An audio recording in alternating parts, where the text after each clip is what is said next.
Hello, true duelists.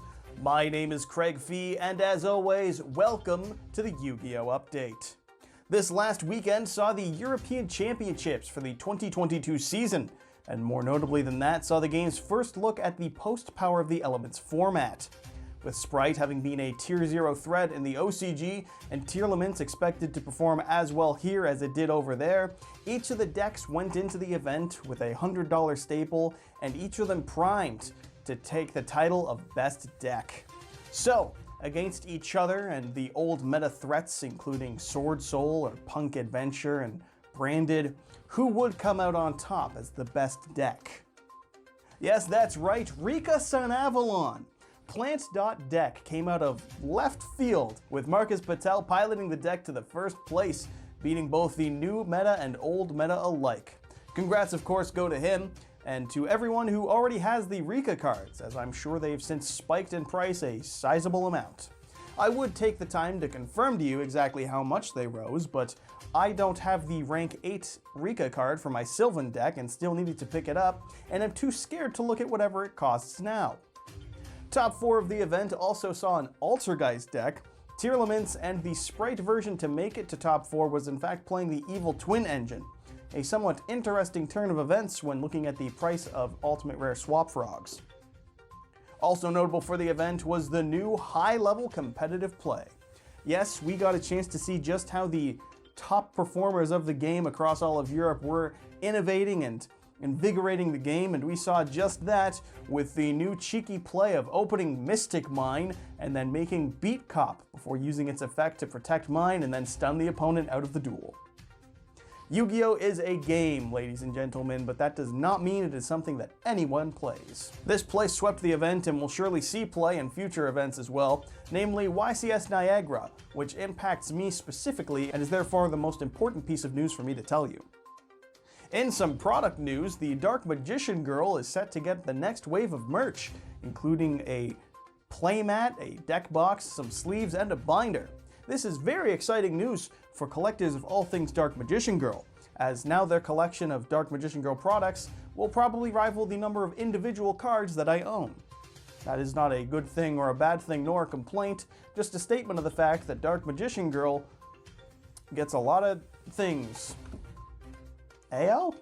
I don't want to think about that. Some exciting news for Master Duel at the very least, with the game producing a ban list that isn't completely worthless this time around. Yes, while leaving plenty to be desired, it was at least more effective than Adamancipator Analyzer to 2. Is it Analyzer? A level 4. I don't even remember because it was just whatever. Banning VFD, Imperial Order, Vanity's Emptiness, and Gossip Shadow to stop Rongo Bongo shenanigans, as well as Destiny Hero Celestial. Because as we all know, you can't actually destroy or ban Phoenix Enforcer, it will just come back during the next standby phase. Because of this, Celestial was the correct hit to prevent the draw 2 from the engine. All in all, a game without IO, Vanities, or VFD is a better game objectively, and so that is a good thing.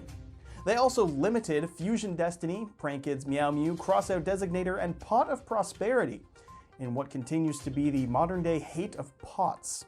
Truly, the modern stance from Konami is akin to American stance on pot in the 80s and 90s. No pots, kid. No pot, kids? None of it. None of it's good for you. Ignore pot.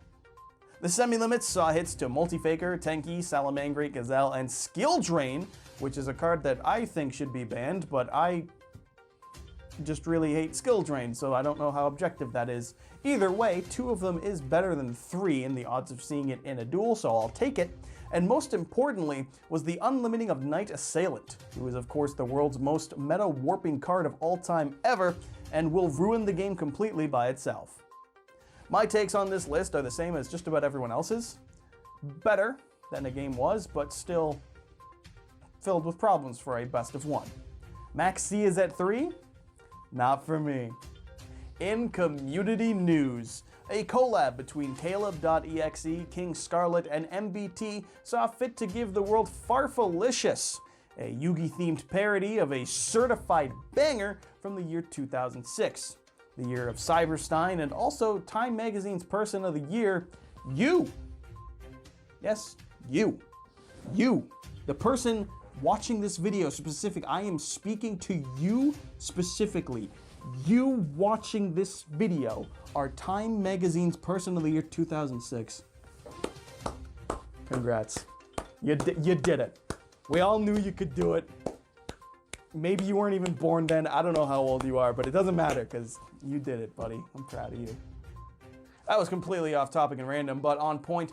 Farfalicious was nice, and I highly recommend giving it a look. And other than that, I don't know, I released this video complaining about sci-frames, the meta-relevant problem of 2022, and that is about it for the entirety of the week, which means that that wraps it up for this week's update. So, as always, I'm your host, Craig Fee, and thank you for watching. Make sure you subscribe to YGO Strats for next week's update, and so you too can become a true duelist. Really off timing with the salute there. I don't know what that was. Oops.